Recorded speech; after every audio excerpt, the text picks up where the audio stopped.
Ma belle-mère m'a appelée sur son lit de mort et a révélé ce que mon mari a fait il y a 15 ans. Je me suis évanouie devant toute la famille. Il y a des secrets qui restent enterrés pendant des décennies, protégés par le silence de ceux qui savent, gardés derrière des sourires de façade et des repas de famille où tout le monde fait semblant que tout va bien. Et puis un jour, quelqu'un décide de parler. Parfois c'est un acte de courage. Parfois c'est un acte de vengeance. Et parfois, comme dans mon cas, c'est le dernier geste d'une femme mourante qui ne pouvait plus supporter le poids de ce qu'elle savait. Je m'appelle Camille, j'ai 42 ans, et il y a 3 mois, ma belle-mère Marguerite m'a fait venir à son chevet pour me révéler un secret que mon mari Philippe cachait depuis 15 ans. Un secret qui a fait s'écrouler tout ce que je croyais être ma vie. Un secret si terrible que je me suis évanouie devant toute la famille rassemblée dans cette chambre d'hôpital. Pour comprendre ce qui s'est passé ce jour-là, je dois vous ramener au début de mon histoire avec Philippe. Nous nous sommes rencontrés à Lyon lors d'une conférence professionnelle sur le marketing digital. J'avais 27 ans, lui 32. Il était beau, charismatique, avec ce sourire qui illuminait toute la pièce quand il entrait quelque part. Je suis tombée amoureuse de lui en 3 semaines. Nous nous sommes mariés 8 mois plus tard, malgré les réserves de certains membres de ma famille, qui trouvaient que tout allait trop vite. Pendant les premières années de notre mariage, j'étais convaincue d'avoir trouvé l'homme parfait. Philippe était attentionné, généreux, toujours présent quand j'avais besoin de lui. Il m'a soutenue quand j'ai décidé de quitter mon emploi pour lancer ma propre agence de communication. Il m'a tenu la main pendant mes 2 fausses couches, essuyant mes larmes sans jamais me faire sentir que c'était ma faute. Quand nous avons finalement réussi à avoir notre fille, Léa, il a été le père le plus dévoué que j'aurais pu imaginer. Notre vie ressemblait à ces photos parfaites qu'on poste sur les réseaux sociaux, et pour une fois, la réalité correspondait à l'image. Mais il y avait toujours eu quelque chose d'étrange dans ma relation avec ma belle-mère. Marguerite était une femme distante, froide même, qui ne semblait jamais vraiment m'accepter dans la famille. Au début, j'attribuais son attitude à la difficulté classique des belles-mères à voir leur fils épouser une autre femme. Je me disais qu'avec le temps, elle finirait par m'apprécier. Mais les années passaient et rien ne changeait. Elle me regardait parfois avec une expression que je n'arrivais pas à déchiffrer. Pas de la haine exactement. Quelque chose de plus complexe. De la pitié peut-être. Ou de la culpabilité. Philippe avait une relation compliquée avec sa mère. Ils se voyaient régulièrement, par obligation semblait-il, mais leurs échanges étaient toujours tendus. Il y avait des silences lourds entre eux, des regards appuyés, des conversations qui s'arrêtaient brusquement quand j'entrais dans la pièce. Quand je questionnais Philippe à ce sujet, il balayait mes inquiétudes d'un revers de main. « C'est ma mère, elle est comme ça, ne t'en fais pas », me disait-il. Et je le croyais, parce que je n'avais aucune raison de ne pas le croire. Il y a 6 mois, Marguerite a été diagnostiquée avec un cancer du pancréas. Le pronostic était terrible, quelques mois tout au plus. Philippe a pris la nouvelle avec un stoïcisme qui m'a surprise. Pas de larmes, pas d'effondrement. Juste une acceptation froide, presque détachée. « Elle a eu une bonne vie », m'a-t-il dit le soir de l'annonce. Il faut se préparer à la suite. Sa réaction m'a troublée, mais j'ai mis cela sur le compte du choc. Chacun gère le deuil à sa façon, me suis-je dit. Les mois ont passé. L'état de Marguerite se dégradait rapidement. Elle a été hospitalisée en soins palliatifs dans un établissement près de Villeurbanne. Nous allions la voir régulièrement, Philippe, Léa et moi. Ces visites étaient étranges. Marguerite semblait avoir quelque chose à dire, quelque chose qui lui brûlait les lèvres. Mais elle se retenait toujours. Ses yeux me suivaient constamment, avec cette même expression indéchiffrable que j'avais remarquée pendant toutes ces années.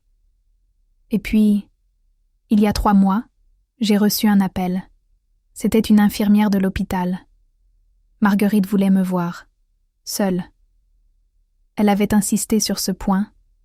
Elle ne voulait pas que Philippe soit présent. Elle voulait me parler en privé. J'ai hésité avant d'y aller. Quelque chose dans cet appel me mettait mal à l'aise. Pourquoi voulait-elle me voir sans son fils? Qu'avait-elle à me dire qui ne pouvait pas être dit devant lui? Mais comment refuser la dernière volonté d'une mourante?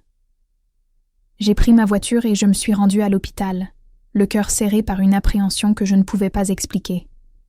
Quand je suis arrivée dans sa chambre, Marguerite était seule.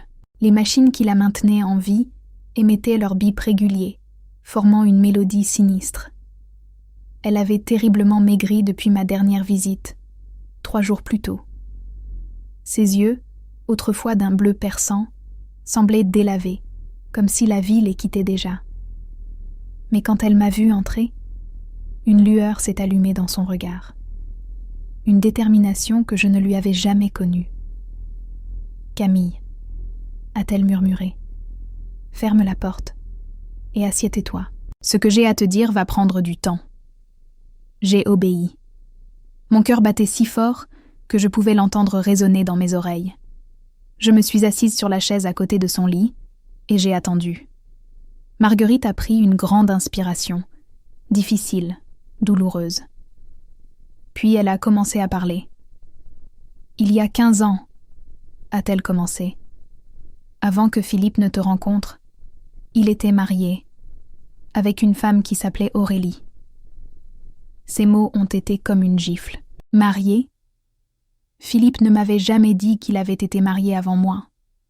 Il m'avait parlé de relations passées, bien sûr, mais jamais d'un mariage.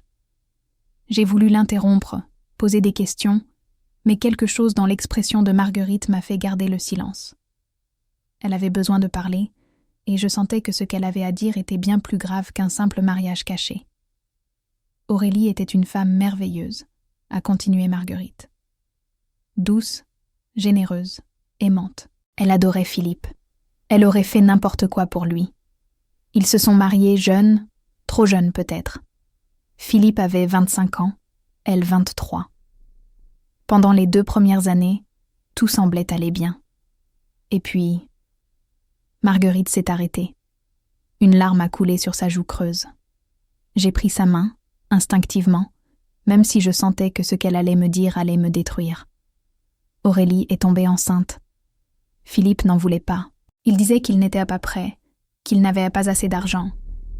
Il a insisté pour qu'elle avorte. Elle a refusé. Elle voulait garder cet enfant plus que tout au monde.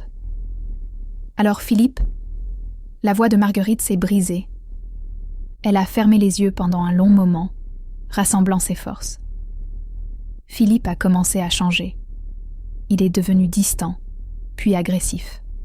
Verbalement d'abord, puis physiquement. Il la frappait, Camille. Mon fils frappait sa femme enceinte. Et moi, je savais. Je savais, et je n'ai rien fait. Je n'ai rien dit, parce que c'était mon fils, et que je ne voulais pas croire qu'il était capable de ça. J'ai senti le sol se dérober sous mes pieds. Philippe? Mon Philippe? L'homme qui n'avait jamais levé la main sur moi, qui n'avait jamais élevé la voix, qui était le père le plus doux que Léa puisse avoir. Non, c'était impossible. Marguerite délirait. Les médicaments, la maladie, elle ne savait plus ce qu'elle disait. Mais elle a continué, implacable. Un soir, il y a eu une dispute terrible. Aurélie était enceinte de 7 mois. Elle a menacé de le quitter, de tout raconter à la police. Philippe a perdu le contrôle. Il l'a poussée. Elle est tombée dans les escaliers. Mon estomac s'est retourné. J'ai eu envie de vomir, de fuir cette chambre, de ne pas entendre la suite. Mais j'étais paralysée, incapable de bouger. « Elle n'est pas morte sur le coup », a murmuré Marguerite. Elle était vivante quand Philippe m'a appelée en panique. Vivante, mais gravement blessée. Elle saignait. Beaucoup. Le bébé bougeait encore. « Qu'est-ce que vous avez fait ?» ai-je demandé, ma voix n'étant plus qu'un souffle. J'aurais dû appeler les secours. J'aurais dû sauver cette femme et son enfant. Mais Philippe m'a supplié. Il m'a dit que sa vie serait finie s'il allait en prison, que personne ne comprendrait, que c'était un accident. Alors Marguerite a éclaté en sanglots. Un son terrible venant d'un corps si fragile. Je l'ai aidée. Nous avons attendu. Nous avons attendu qu'elle meure. Et puis nous avons fait disparaître le corps. dans la cave de notre maison de campagne en Bourgogne. Celle que tu connais. Celle où nous passons chaque été les vacances en famille. Je n'ai plus entendu le reste. Le monde autour de moi s'est mis à tourner. Les sons se sont déformés, et puis plus rien. Le noir complet. Je me suis évanouie, là, dans cette chambre d'hôpital, devant ma belle-mère mourante, qui venait de m'avouer que mon mari était un meurtrier, et que le corps de sa première femme était enterré dans un endroit où j'avais passé des étés entiers avec ma fille. Quand j'ai repris connaissance, je n'étais plus seule avec Marguerite. Philippe était là. Ses parents, son frère, sa belle-sœur. Toute la famille, alertée par les infirmières, était venue aux nouvelles. Ils me regardaient avec inquiétude, sans savoir ce qui s'était passé, sans savoir ce que Marguerite m'avait révélé. Mes yeux ont croisé ceux de Philippe. Et pour la première fois en 15 ans de mariage, j'ai vu quelque chose dans son regard que je n'avais jamais remarqué auparavant. De la peur. Il savait. Il savait que sa mère avait parlé. Les jours qui ont suivi ont été un brouillard de confusion, de terreur et de décisions impossibles. Marguerite est morte 3 jours après cette conversation, emportant avec elle toute possibilité de rétractation ou de clarification. J'étais seule avec cette vérité monstrueuse, sans savoir quoi en faire. J'ai fait des recherches. Discrètement, obsessivement. Aurélie Mercier. C'était son nom.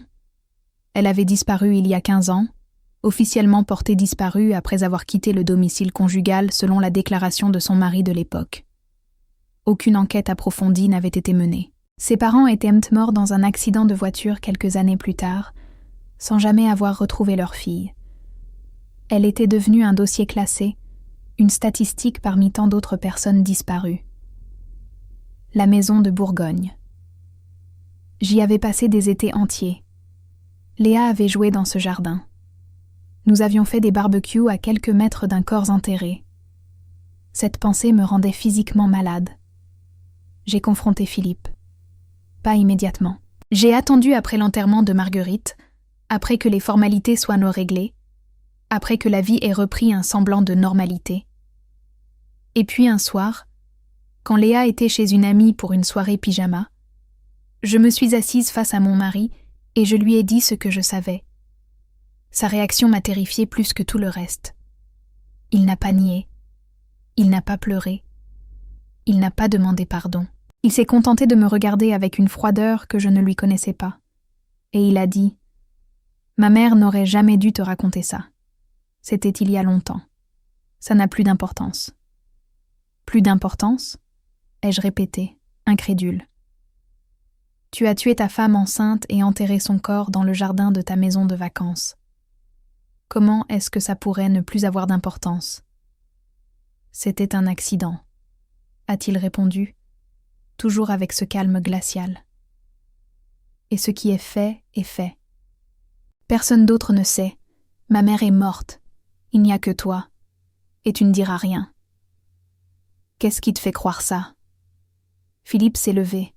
Il s'est approché de moi lentement, et pour la première fois de ma vie, j'ai eu peur de lui. Vraiment peur.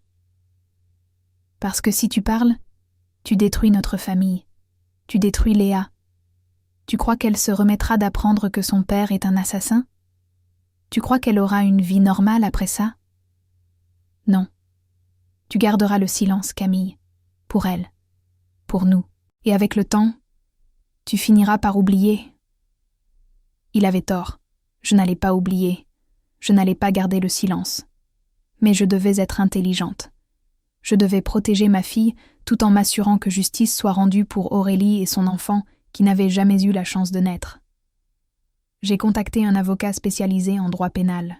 Je lui ai tout raconté, sous le sceau du secret professionnel. Il m'a expliqué les options, les risques, les procédures. Il m'a mise en contact avec un commissaire de police qui avait l'habitude de traiter des affaires sensibles. Ensemble, nous avons élaboré un plan.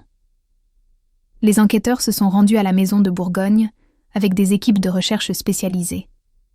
Ils ont utilisé des technologies de détection permettant de localiser des corps enterrés depuis longtemps.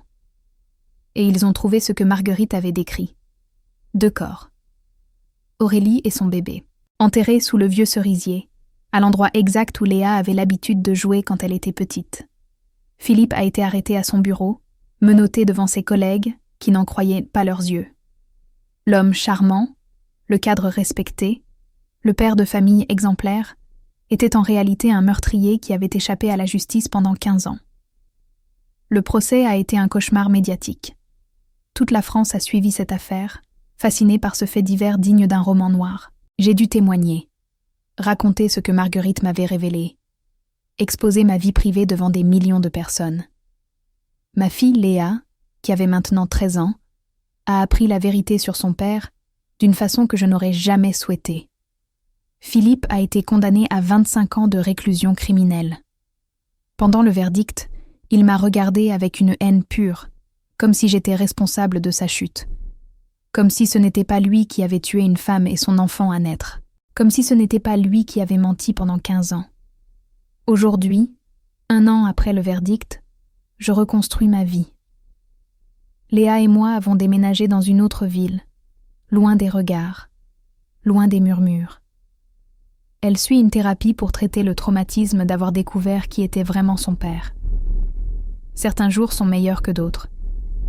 Certains jours, elle me demande pourquoi je n'ai pas simplement gardé le secret. Pourquoi j'ai détruit notre famille. Je lui réponds toujours la même chose. Notre famille était déjà détruite. Elle était construite sur un mensonge, sur un crime, sur le corps d'une femme qui méritait justice. Aurélie Mercier méritait que quelqu'un parle pour elle. Son enfant méritait que quelqu'un se souvienne qu'il avait existé, même brièvement. Ma belle-mère Marguerite a emporté beaucoup de secrets dans sa tombe. Mais celui-là, elle a choisi de le révéler, peut-être par culpabilité, peut-être pour se libérer avant de mourir, peut-être parce qu'elle savait que c'était la seule façon de protéger sa petite fille d'un homme qu'elle savait capable du pire. Je ne la remercierai jamais pour les années de silence. Mais je lui suis reconnaissante pour cette dernière vérité, parce que même si elle m'a détruite, elle m'a aussi libérée. Elle m'a libérée d'un mariage qui était un mensonge, d'un homme qui n'existait pas, d'une vie construite sur les ossements d'une victime oubliée. Si cette histoire vous a touché, si vous croyez que la vérité finit toujours par éclater, partagez cette vidéo. Et souvenez-vous, les secrets les mieux gardés sont parfois ceux qui causent le plus de dommages quand ils finissent par sortir. Je m'appelle Camille, et je suis la femme qui a fait tomber son mari 15 ans après le crime parfait.